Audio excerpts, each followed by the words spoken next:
Alrighty guys, Gen 1 PT Cruiser 2004 model. Guys, I finally got some more history on this. Alright, it was towed in. I'm trying to show y'all the miles. 130,000 miles. It was towed in, guys. They have replaced, Cousin Pookie strikes again. They done replaced everything. Y'all see that? Shiny?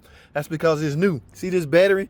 That's because it's new. See the freaking alternators down there shining? That's because it's new.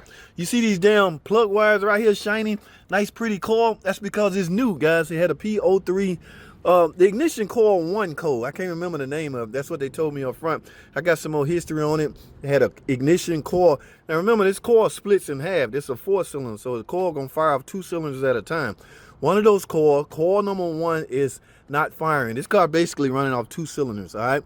Cousin Pookie done replaced a whole bunch of stuff. Now, what my job is to find out what's wrong with it. Yes, guys, I'm not gonna throw parts at it. Actually, there's no parts left to throw at it. So my job here is to find out what's wrong with it and fix it. Y'all stay tuned for the long video, baby.